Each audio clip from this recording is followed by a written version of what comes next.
I, 25, female, have spent pretty much my entire life living with my disabled mother, dedicating myself to helping take care of her. 12 years ago, a terrible tragedy struck my family that changed everything. My mom, dad, and older brother were involved in a devastating car accident caused by a drunk driver. The crash was catastrophic, leaving my family forever altered. In an instant, I lost my older brother, a person I had grown up with, shared memories with, and looked up to. He died instantly in the accident.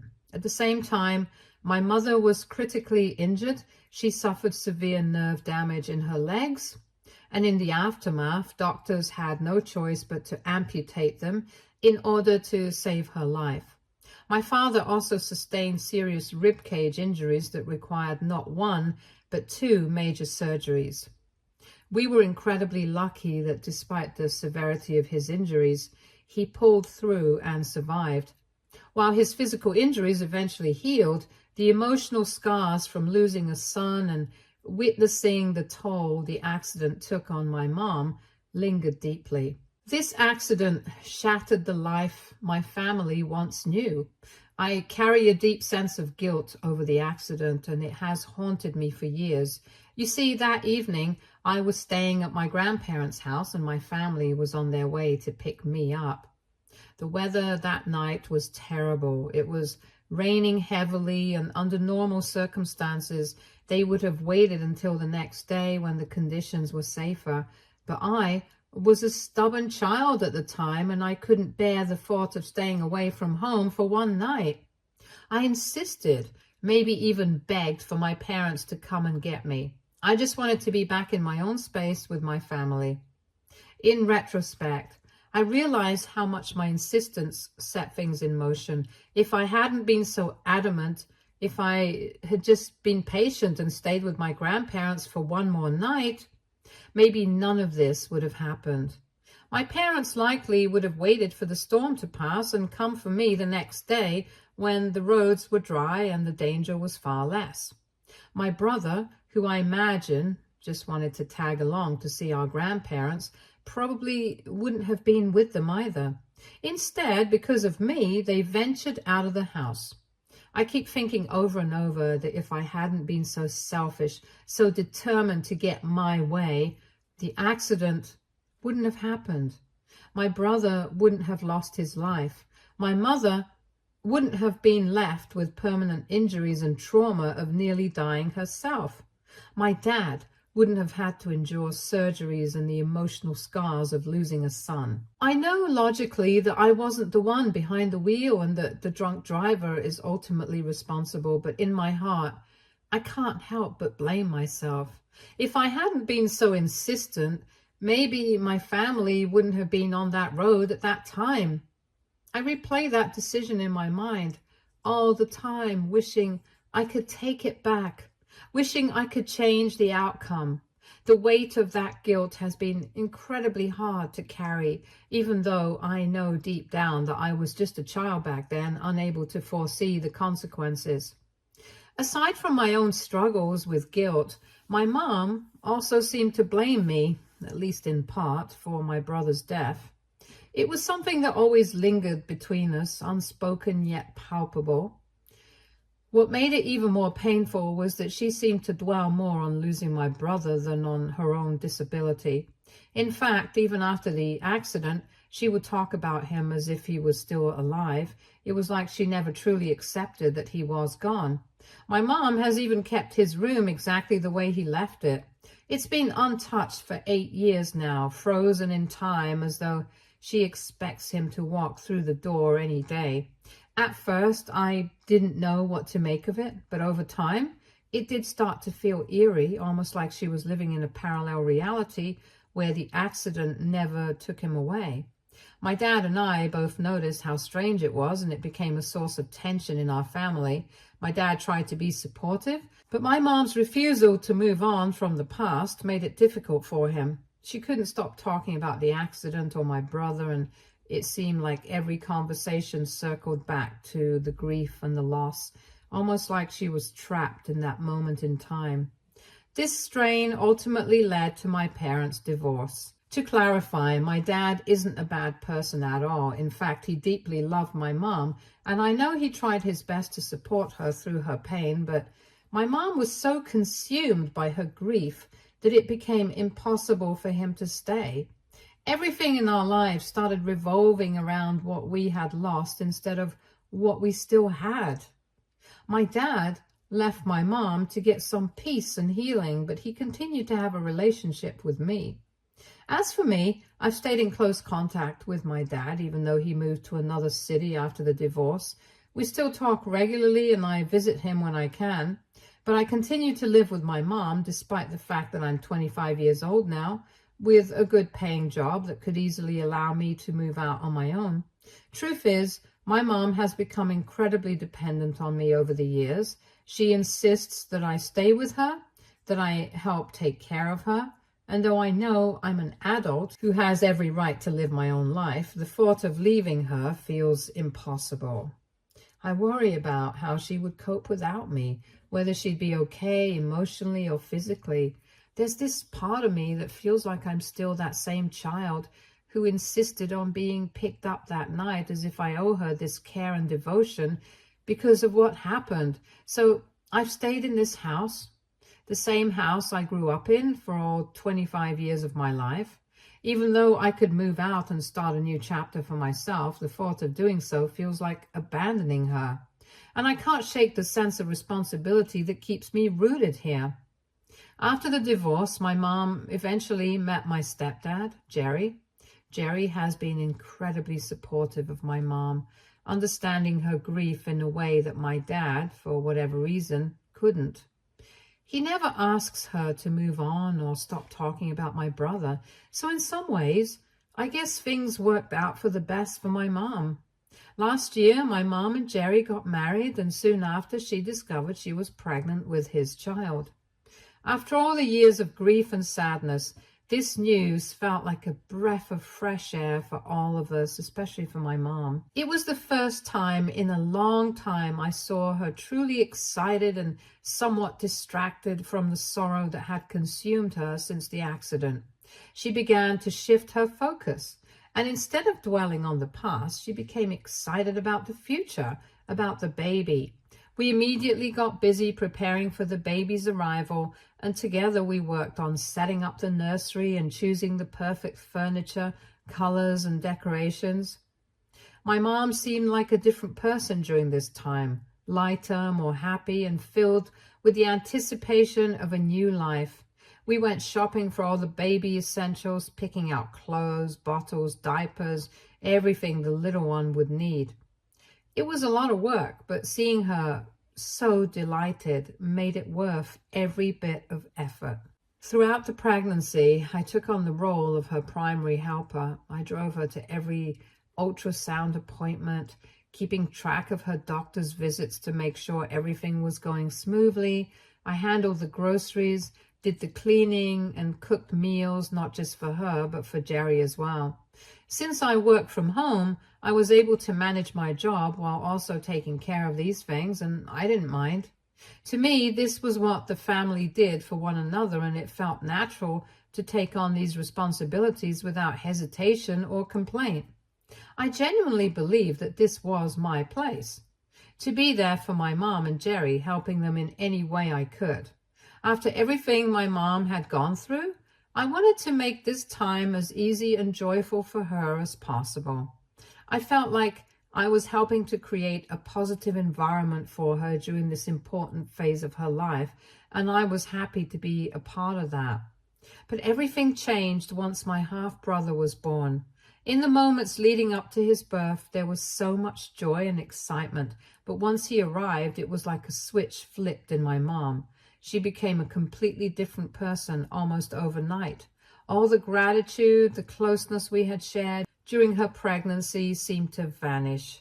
Instead of feeling included in this new chapter of our lives, I suddenly felt pushed aside. My mom's focus shifted entirely to my half-brother, which I expected to some degree.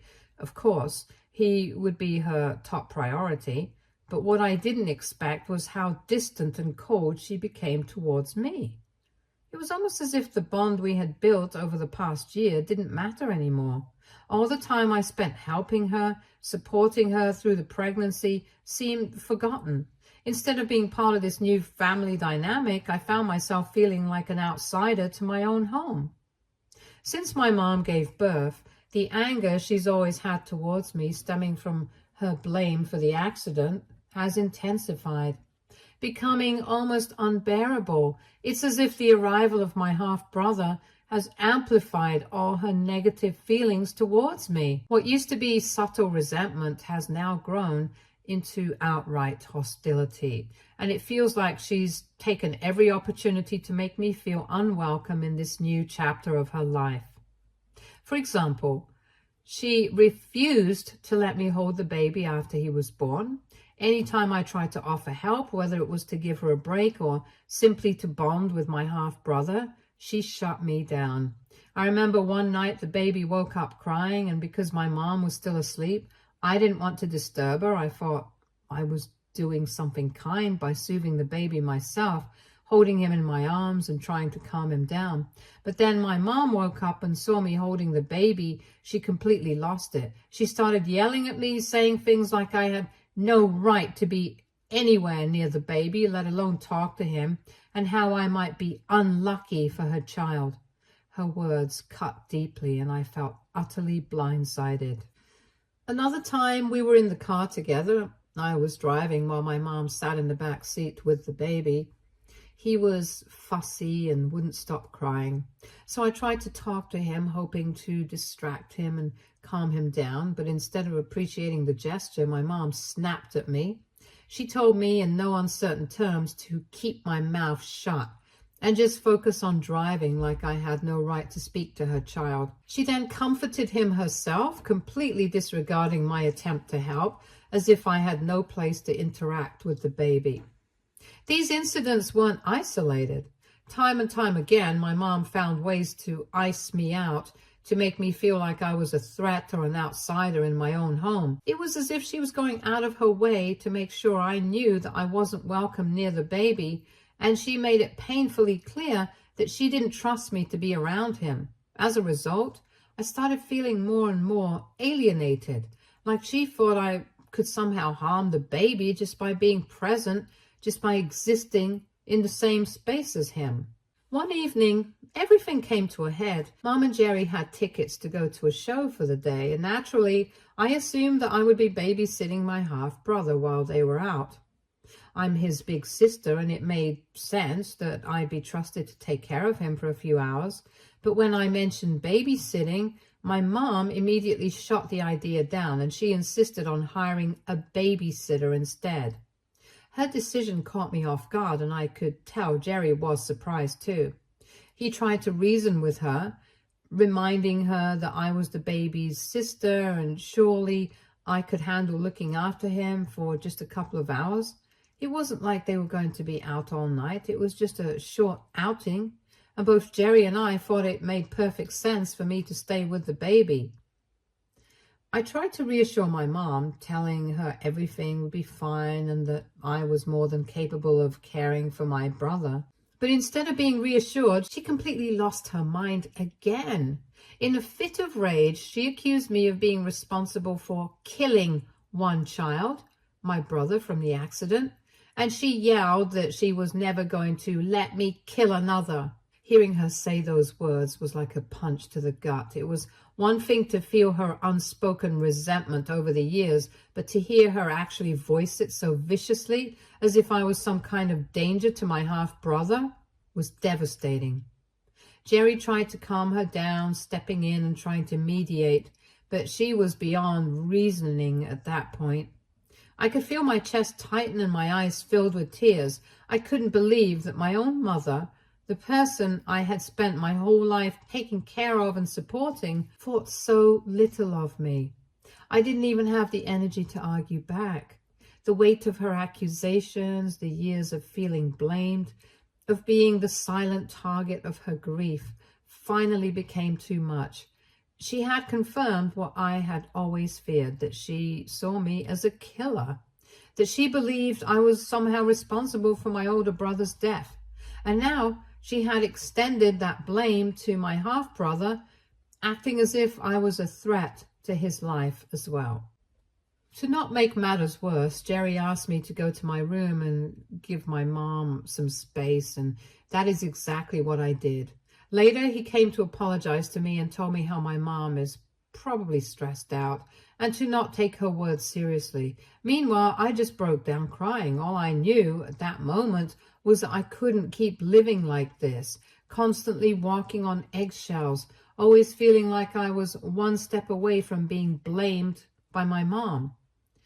I loved my mom, but the weight of her anger, her grief, and her refusal to let go of the past was suffocating me. And for the first time, I began to wonder if staying with her, if continuing to live in this house, was really what was best for me anymore. After our argument, my mom and Jerry eventually left for the show, and the babysitter arrived to look after my brother. I tried to calm down after everything that had happened, but I still felt emotionally drained.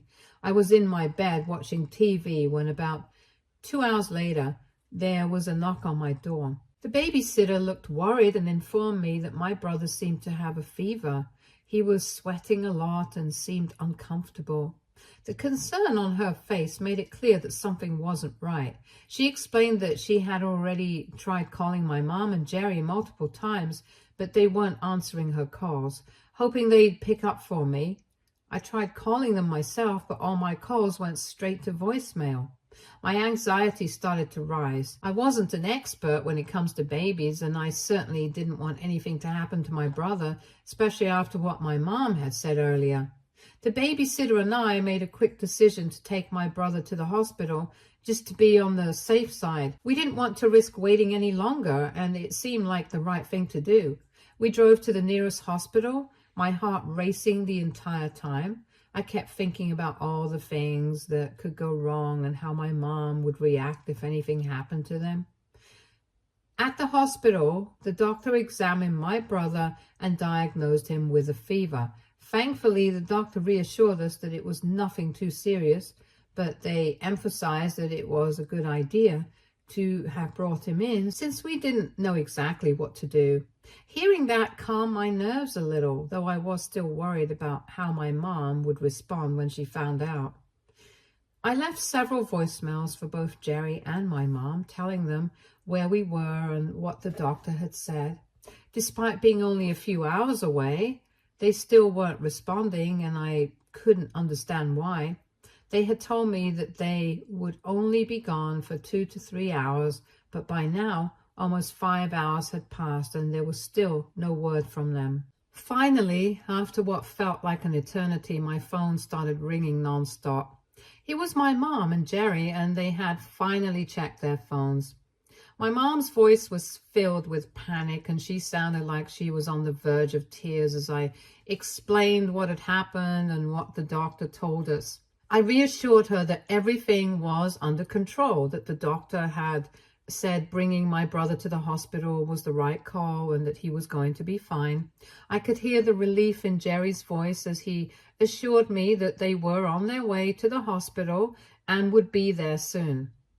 Even though I knew I'd done the right thing, I couldn't help but feel anxious about how my mom would react when she saw me. After all the tension and the hurtful things she'd said earlier, I wasn't sure if she'd be thankful or if she'd somehow find a way to turn this against me. When my mom and Jerry arrived at the hospital, the doctor reassured her that my brother would be okay. However, she wasn't as relieved as I had hoped she would be.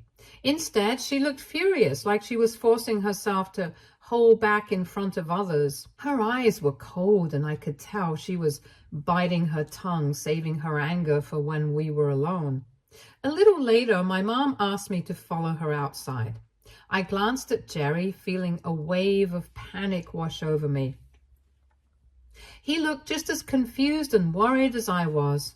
Nevertheless, we both followed her outside, dreading what was about to happen. As soon as we stepped outside, my mom turned to face me. She tore into me, telling me that she couldn't trust me around my brother anymore and that somehow I must have done something to make him this unwell.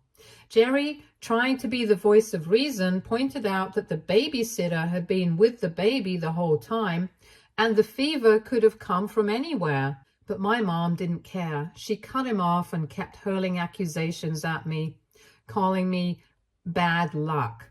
But then she went even further, saying things that I was a shameful mistake, words I never thought I'd hear from my own mother. She said she regretted ever giving birth to me, that I was the devil's pawn, and wherever I went, people died around me.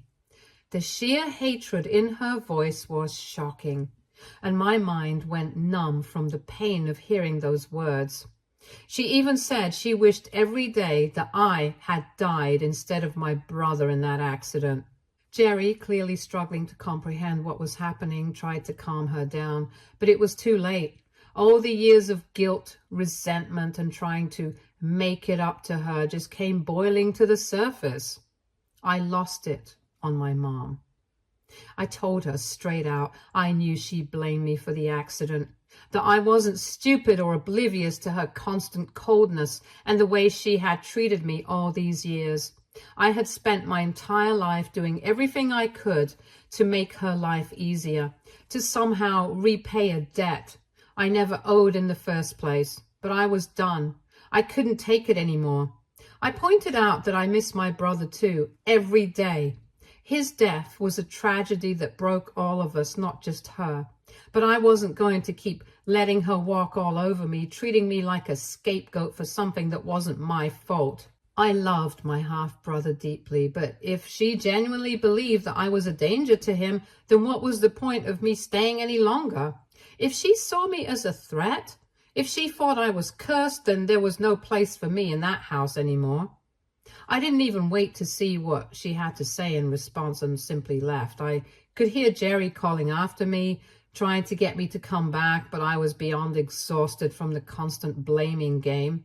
Meanwhile, my mom kept screaming after me how she hoped to never see me again and that she wished that I would just be gone from her life. So that very night, I packed my bags and left, and I didn't know where else to go but to my dad's place. Thankfully, he was more than happy to have me. He welcomed me in with open arms, and for the first time in years, I felt like I could finally breathe. There was no tension, no accusations, no walking on eggshells. It was a relief. For the past 2 months, I've been living with my dad.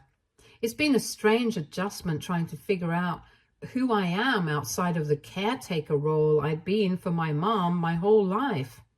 But I will say that it's been peaceful living with him. However, things with my mom haven't completely quieted down. Even after I had left, she continued to call and leave voicemails demanding me to come back home. But here's the thing, not once in those messages has she even once apologized to me. She never acknowledges the hurtful things she has said to me and never admits that she has gone too far. Instead, in one voicemail sent to me last week, she even called me selfish for leaving her house and dumping all the household responsibilities on her. She said, I knew how she was disabled because of me, and now I just abandoned her. It is like she completely ignores all the pain and exhaustion I've been carrying around for years. In her mind, I have wronged her by leaving, and she sees my departure as just another betrayal. I think blocking her from everywhere is the only way I can protect myself from being dragged back into that toxic cycle again and again.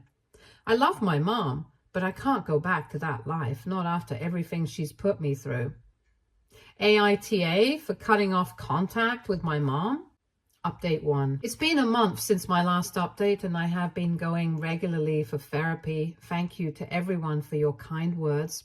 I realize now that the reason I let my mom blame me for so long was because I was just a child and I thought that kind of treatment from her was normal after the accident.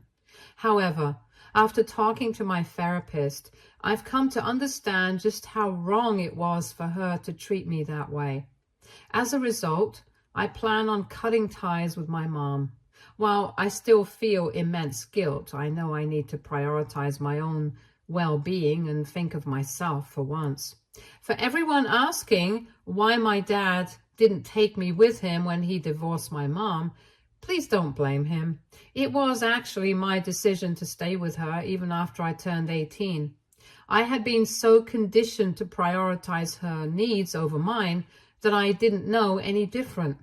If it weren't for my half-brother being born, I probably would have continued catering to her, completely ignoring my own well-being.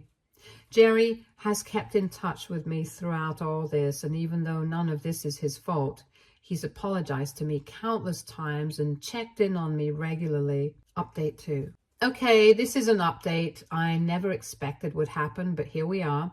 I had been having a very peaceful 3 months after I had blocked my mom from everywhere, until yesterday when she showed up unannounced at my dad's place. She looked disheveled, her eyes red and swollen from crying. My dad didn't want to let her inside the house as he didn't trust her, so he asked her to stay on the porch and talk to me from there. I could tell something was seriously wrong by the way she was acting, and for a moment I wasn't sure what to expect. Then, through her tears, she explained what had happened that morning. Apparently, Jerry had taken my baby brother and left the house. She handed me a letter Jerry had written, and as I read it, my heart sank. Jerry had mentioned in detail about how exhausted he was by her erratic behavior. He wrote how he couldn't handle her treatment of him, me, or even the baby anymore. He described that her overprotectiveness towards the baby had crossed the line into obsession, and how it had become unbearable to live in that environment. He wrote about how he couldn't even sit and relax with his own child without her hovering over him constantly, making comments about all the things that could go wrong, as if disaster was waiting around every corner. The paranoia had consumed her, and he felt like he was living in constant fear, a fear she had projected onto everyone around her. But the part of the letter that shocked me the most was the end. Jerry explained that he believed my mom was no longer mentally stable enough to parent the baby. He felt that her grief over my brother's death had clouded her judgment and that she had never truly healed. He said that her inability to move past the accident had made her obsessive and even dangerous in her care of the baby. Jerry went on to say that he planned to file for divorce and fight for full custody of my brother because he believed it was the only way to ensure his safety and well-being. I was stunned. My mom, through her tears, started to beg me to help her. She kept saying she didn't know what to do and that she needed me to talk to Jerry to convince him that she wasn't dangerous. As much as I wanted to feel sympathy for her, all I could think about were the years of emotional abuse, the blame and the guilt she had piled onto me. Jerry was right. My mom wasn't in her right mind. So I informed Mom that as much as I sympathized with her, there was nothing that I could do. Upon hearing this, she tearfully began accusing me, saying she had lost 2 of her children and that it was all my fault. Before she could say anything else, my dad thankfully stepped in firmly, telling her to leave his property immediately. He warned her that if she ever showed up unannounced again, he'd have no choice but to call the police. I feel terrible for my mom, but at the same time, I understand why Jerry wanted to leave. I plan on talking to him next, and we'll be updating you soon. Update 3. I spoke with Jerry, and he reiterated what he had written in the letter to my mom. He's witnessed firsthand the countless times she has treated me poorly and blamed me for the accident. He's genuinely concerned about how she will treat my baby brother in the future. After I left, he said Mom shifted all her obsessive attention to him and he couldn't continue living like that with her. He's currently looking for a new place to live, and my dad is even helping him out. Honestly, I don't blame Jerry at all for leaving my mom, and I hope, for my brother's sake, Jerry gets full custody of him during their divorce. Stay tuned for more stories from Our Girl Relationships.